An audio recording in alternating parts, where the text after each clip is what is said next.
Olá a todos, como é que estamos? Eu novamente, Helder de Araújo, seu canal Luz no Fim do Túnel, neste 23 de maio de 2024, é uma quinta-feira, são 11 horas e 17 minutos da manhã na capital paulista, São Paulo, por volta aí de 23 graus. Dia quente e esquentando gradualmente ao longo do dia. Alguns temas vamos abordar hoje. Primeiro, a desestabilização do Irã, conforme reza aí parte da mídia atlanticista e da mídia europeia. Existe alguma desestabilização do Irã? Nesse momento não existe nenhuma desestabilização do Irã. O Irã segue sendo talvez a principal nação do Oriente Médio. Ela está diante de um conflito com Israel. O Irã representa, de certa forma, o mundo muçulmano, tem um governo fortemente nacionalista e soberanista na figura do líder carismático e sacerdotal, o Ali Khamenei. Não acreditamos que vai haver qualquer tipo de desestabilização na escolha do novo presidente do Irã em função do acidente ou atentado, não se sabe, ocorrido com o presidente Raisi. Bom, essa é a nossa opinião. Acreditamos que Israel está num impasse, praticando aí uma guerra fria, vamos dizer assim, contra o Irã, não é uma guerra quente. Não parece ser um interesse dos Estados Unidos uma guerra quente com o Irã no Oriente Médio. Um outro ponto que me parece importante, veja só, nós sabemos aí que o TPI condenou o líder, o Netanyahu, que é o Benjamin Netanyahu, né?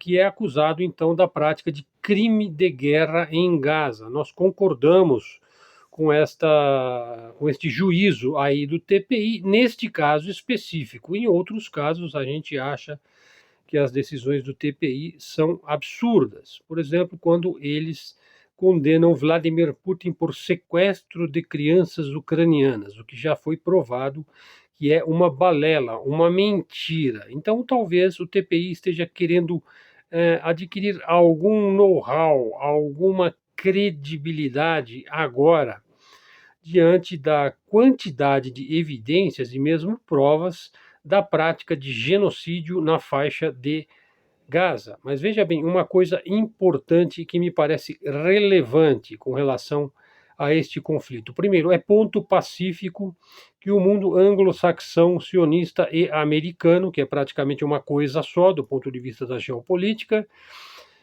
está construindo um poderoso gasoduto exatamente nos locais onde se expulsou e eliminou população civil palestina. Então, veja que há um interesse econômico, financeiro, monetário, comercial por trás deste genocídio. Agora, uma coisa mais importante ainda que me parece o seguinte: apesar que eu acho que nada é mais importante do que a vida. Sem a vida não existe nada. É a vida que nos permite viver, né? Veja só, os poderosos criam o genocídio em Gaza e, ao mesmo tempo, agora veja só, quem é que promove o antissemitismo? Os mesmos poderosos. Estão percebendo o impasse, a divisão?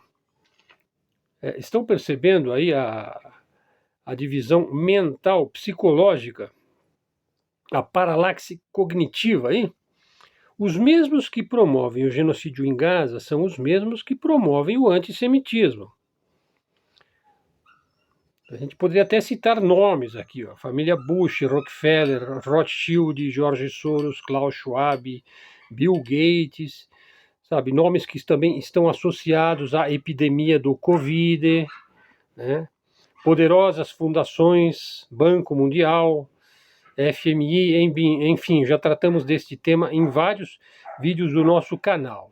Mas veja, o que é a promoção, ou a reedição, ou a reencarnação aí do antissemitismo? É colocar novamente o povo judeu como bode expiatório, né, como bucha de canhão, como carne de canhão. Então você cria uma situação claramente de divisão racial, étnica, religiosa, cultural, política, geopolítica, e é evidente que os mesmos por trás lá do Holocausto, né, as famílias poderosas que mantinham grandes bases industriais dentro dos campos de concentração e utilizaram o trabalho forçado para conseguir lucros absolutamente absurdos, né? Como é o caso, por exemplo, que eu já citei especificamente esse tema num dos nossos vídeos, quando eu falei sobre a Farben, né, que era uma subsidiária, é uma gigante química, subsidiária então da Standard Oil, e que funcionou durante todo o período da Segunda Guerra Mundial, dentro de Auschwitz, né? E quem é que está por trás da Standard Oil, da própria Farben? Capitalistas anglo-saxãos, sionistas e americanos, sobretudo naquele momento mais britânico e sionista do que qualquer outra coisa, né? Então veja, quem promove hoje o genocídio em Gaza? Quem é que envia as armas para Israel? Quem é que lucra? O próprio mundo inglês, né? O próprio mundo americano, o próprio Pentágono, através da grande indústria armamentista, Lockheed, Raytheon, né? As grandes produtoras de armamento e de munições são que estão tendo o lucro, portanto, são os responsáveis pelo genocídio, né? As IDF israelenses apenas cumprem aquilo que lhes é dito fazer.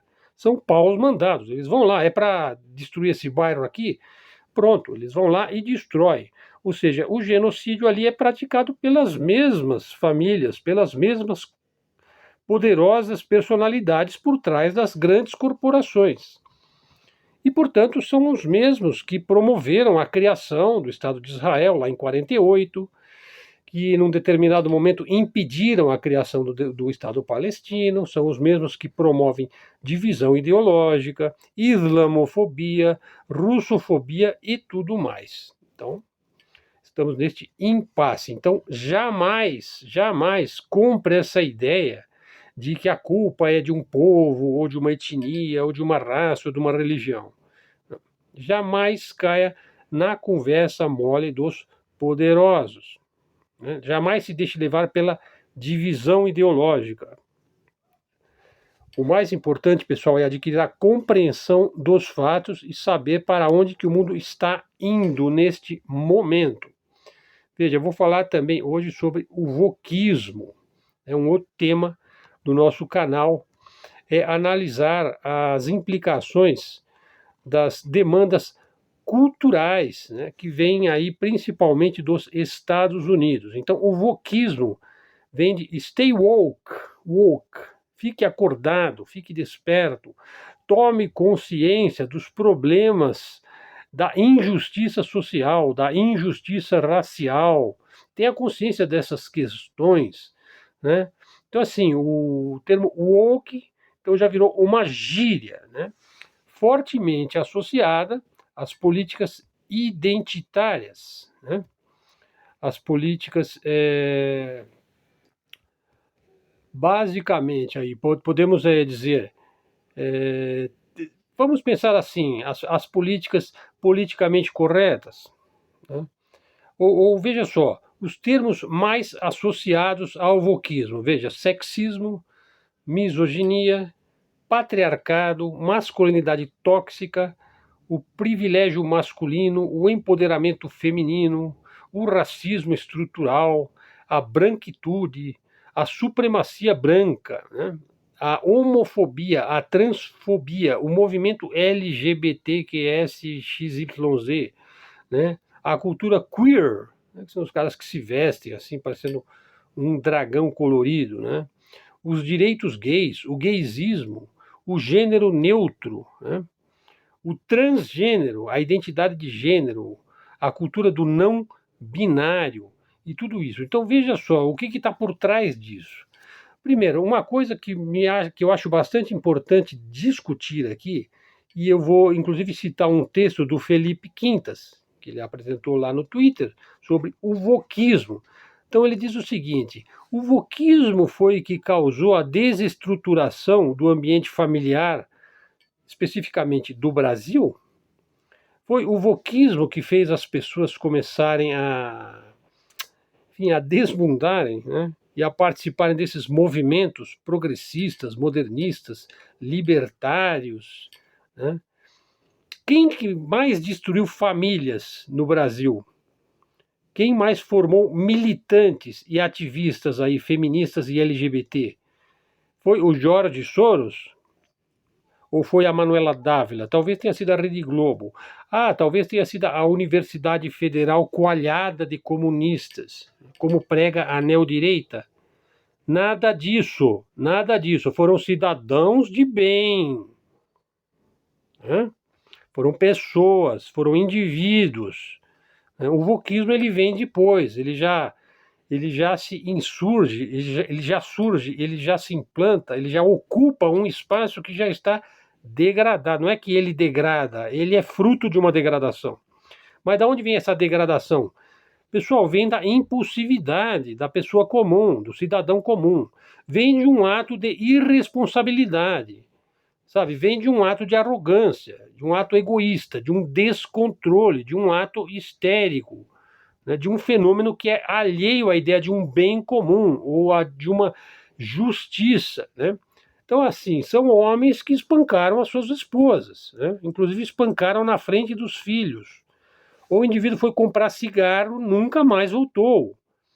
O marido impedia os filhos de verem a mãe, ou a mãe impediu o marido de conviver com os filhos. Pais e mães que bateram nos seus filhos, xingaram, humilharam. Ou o caso de que chegou a expulsar o filho de casa, jogando as roupas na rua. Né? Crianças e adolescentes deslocados com sua própria sexualidade. Né? Parentes que culpavam o priminho por ser molestado pelo primão. Né? O sujeito que não falou nunca mais com o irmão porque esse era homossexual. Muitos problemas jurídicos ligados a heranças, a patrimônios que não podem ser herdados por um casal gay que viveu durante 30 anos sob o mesmo teto. E assim, muitos tipos que corromperam ou desfizeram ou prejudicaram os seus lares. Né? Criaram mágoas, muitas vezes mágoas permanentes, né? Nos seus filhos e netos, ou na sua esposa, ou nas suas ex-esposas, né? Levando a uma profunda ojeriza de boa parte da sociedade em relação à instituição família. Né? Pessoas que conheceram a família como um verdadeiro inferno. Né? Então, a degeneração que os ditos neocons, aí os que se dizem conservadores, né, frequentemente apontam no movimento identitário ou no movimento wokista como causador da ruptura da harmonia doméstica, como movimentos identitários que causam uma alienação na mente das pessoas, ou um movimento identitário que causa uma sexualização infantil. Né? Bom, tudo isso ocorre, é verdade, há muito tempo, mas isso ocorre há muito tempo dentro da chamada família tradicional. Por exemplo, nós vimos o caso, inclusive, de um dos grandes cérebros, aí, dos grandes intelectuais da criação da direita conservadora brasileira, e que também está por trás do movimento dito de direita bolsonarista, né? Um grande intelectual, né? Que teve uma forte influência nas redes sociais, né? Cuja filha mais velha o acusa de todo tipo de, enfim, o acusa de todo tipo de coisa que você possa imaginar. O vídeo está percorrendo aí a internet, né? Então, assim, é complicado isso daí, né? O ressentimento e o negativismo de muitos militantes que se dizem wokes refletem uma reação psicológica, né? Na forma aí de uma rebeldia ou da adesão a uma militância, em função da maneira como ele se viu tratado na sua infância e na sua adolescência ou ao longo da sua vida. Né? Então é um problema, né? Quando você acusa o Estado, o governo, um partido político, ou uma instituição, ou uma ideologia como culpado por uma série de coisas, se eximindo de qualquer culpa, né? Como se você fosse santo. Não existem santos, né? Não existe santo na sociedade, né? Santo é só Deus, né? Infelizmente, não há uma solução total e absoluta para os problemas humanos e sociais. Pessoal, a vida é luta, a vida é desafio, né? A perfeição não é algo deste mundo, ela é algo almejado pela espécie humana. Alcançar uma perfeição, seja uma perfeição moral ou intelectual ou artística, enfim. A sociedade ela adquire uma grandeza moral durante algum tempo, durante uma certa fase, né? Isso aí passa pelo reconhecimento de uma sociedade em ter uma quantidade significativa de seres humanos que valorizarem a dignidade humana. Quer dizer, eu acho que uma sociedade ela adquire essa dignidade humana quando ela goza de alguma soberania, né? E de algum sentido de unidade, e de algum sentido de coesão social, né? O indivíduo passa a se ver com uma responsabilidade individual como parte de uma sociedade, de uma coletividade, né? Isso exige uma profunda consciência espiritual, é algo que é fácil de falar, né? E é difícil de fazer, né? Falar sobre o espiritual não é ser espiritual, né? Ser espiritual também não é falar sobre o espiritual, né? É algo muito mais sutil, complexo e profundo, né? O fato é que a gente tem que se fortalecer com os nossos erros, procurar jamais repeti-los, né? Mas não fazendo disso um dogma, mas fazendo disso uma percepção, uma consciência, né? Ok, pessoal? Bom, então as pessoas são realmente profundamente diferentes e sujeitas às mais variadas circunstâncias, mas sem tentar entender os outros, vai ficar difícil a vida em sociedade. Pessoal, um outro ponto que eu quero abordar aqui é sobre o porta-aviões americano no Brasil. Veja, eu vi várias postagens aí de pessoas exaltando o porta-aviões, né? Se não me engano se chama SS Enterprise, não, é George Washington, né? Veja, sobre o estaleiro americano na costa brasileira. Então, inclusive, um seguidor meu lá do Facebook falou: o que você acha disso? Eu falei: é uma sucata, né? Ultrapassada. É um mastodonte caro e ineficiente, né? Mas assim, que deixa o pessoal assim subindo pelas paredes, né? Sobretudo a neodireita Miami, né? Ou mesmo a esquerda liberal woke, né? Todos eles admiradores, inconfessos aí dos Faria Limas da vida, né? Ficam babando, né? Com a visão do estaleiro não, do porta-aviões americano. Aí eu disse o seguinte: olha, pessoal, o futuro são drones, né? Drones que nós fabricarmos, né? Tá, você pode comprar alguns drones para servir aí para uma engenharia reversa, mas você tem que ter uma produção própria, né?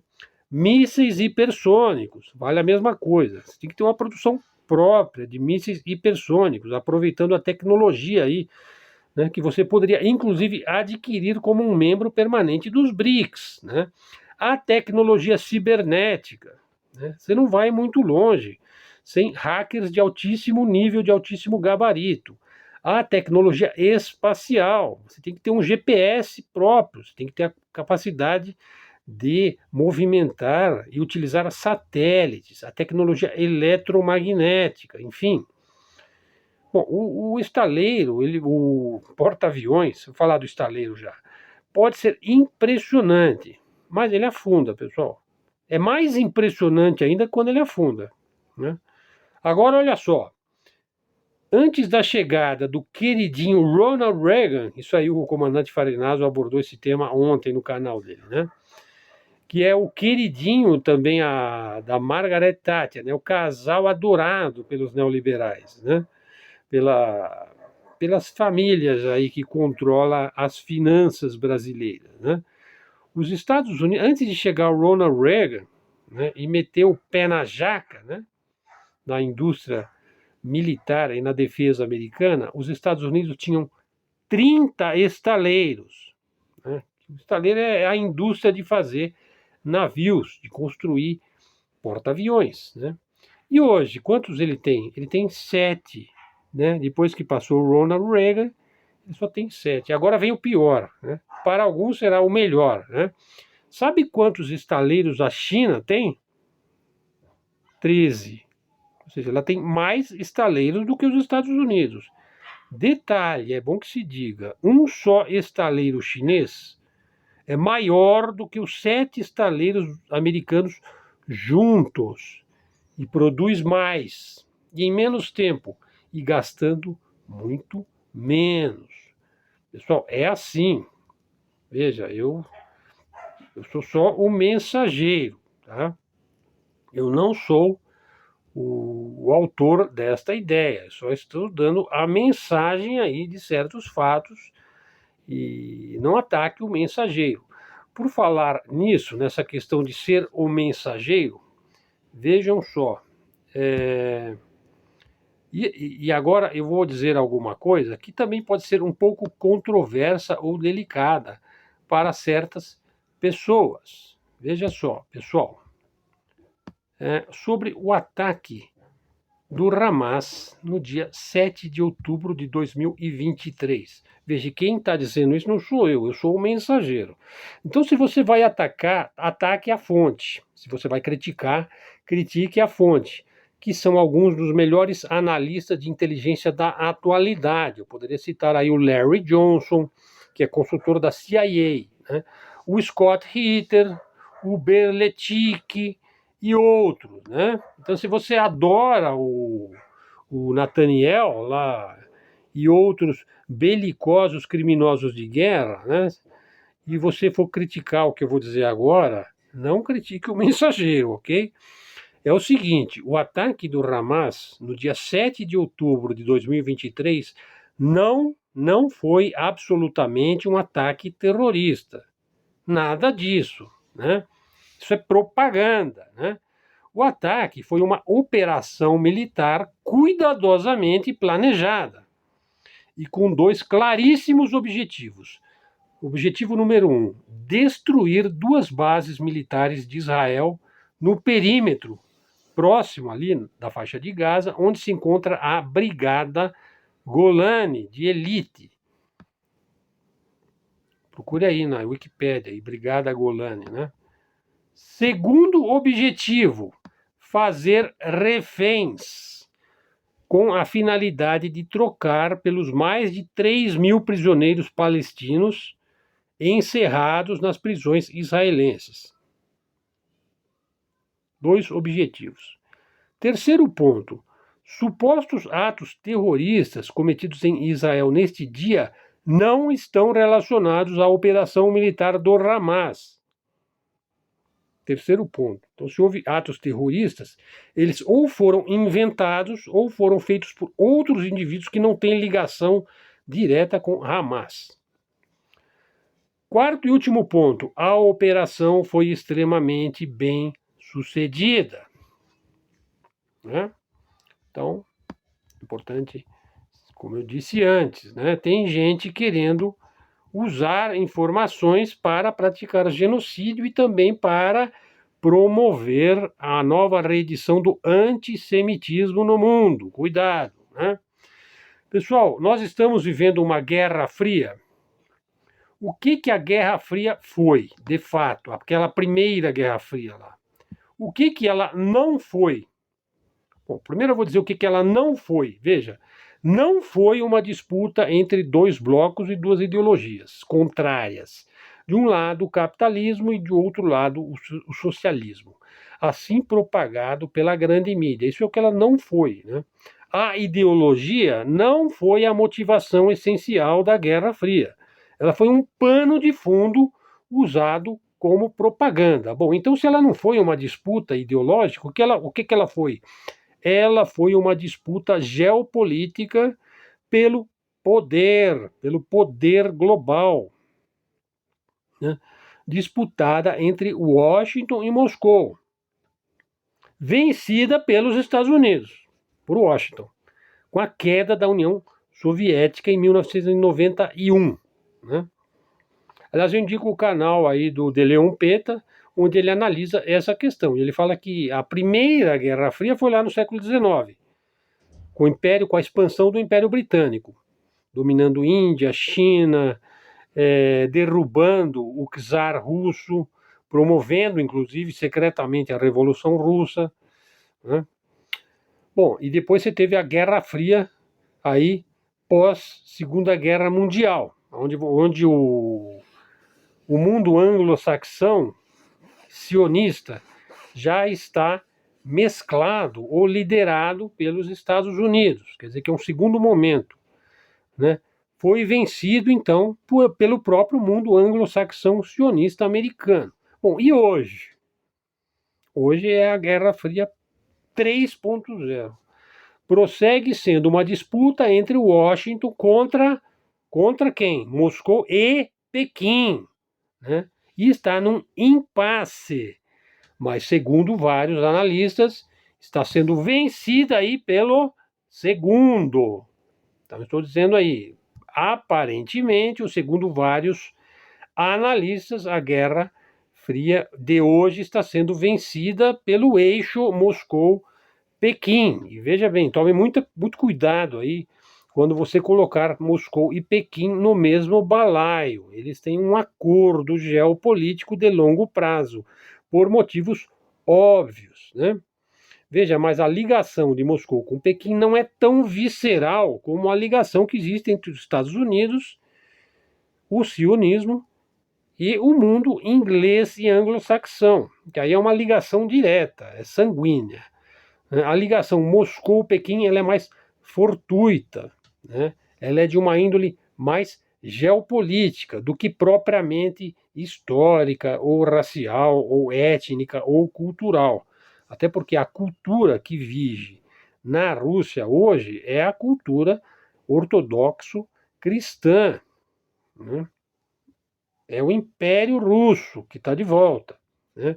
Ao passo que a China sempre foi confucionista, sempre foi o país mais rico e com o maior comércio do mundo. Sempre foi. E depois passou aí pelo século da humilhação, né? E retomou agora dentro de uma índole capitalista, né? E o confucionismo voltou com tudo na China, que hoje ela busca de volta as suas tradições, inclusive fazendo uma autocrítica, né? Mas ela não é um reino cristão. Eu posso falar de uma civilização cristã. Não. Ela é diferente, né? Ela se considera como país do meio. Né? Ela não é uma inimiga direta dos Estados Unidos, pelo contrário. A China não tem um modo bélico de resolver as coisas. Ela está interessada em indústria, em comércio. Ela está interessada em negócios, em bons negócios.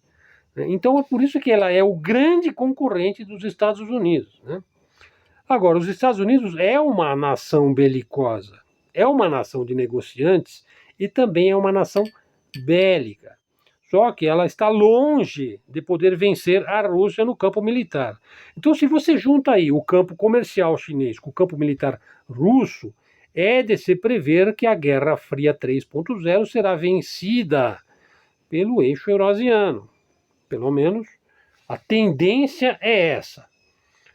Bom, pessoal, acho que ficamos por aqui. Né? Eu acho que está de bom tamanho.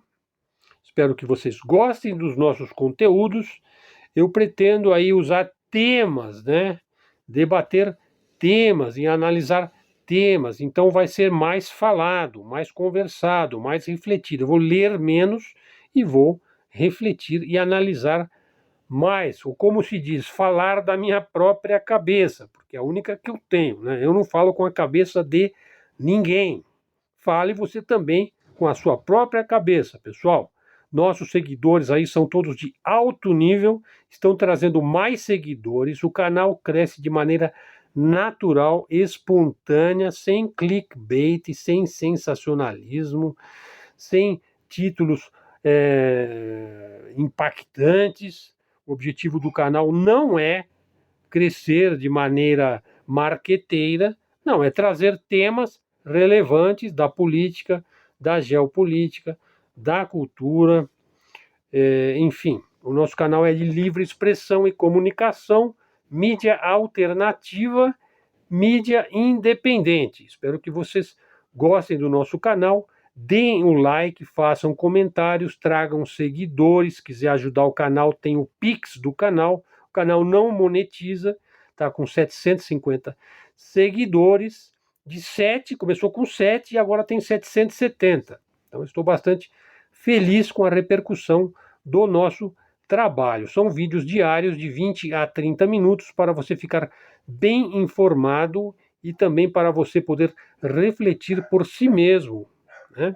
E não se deixar enganar por aqueles que querem dividir a sua mente e te fazer você ter um lado. O único lado que importa, pessoal, é o teu próprio lado. Ok? Vamos em frente.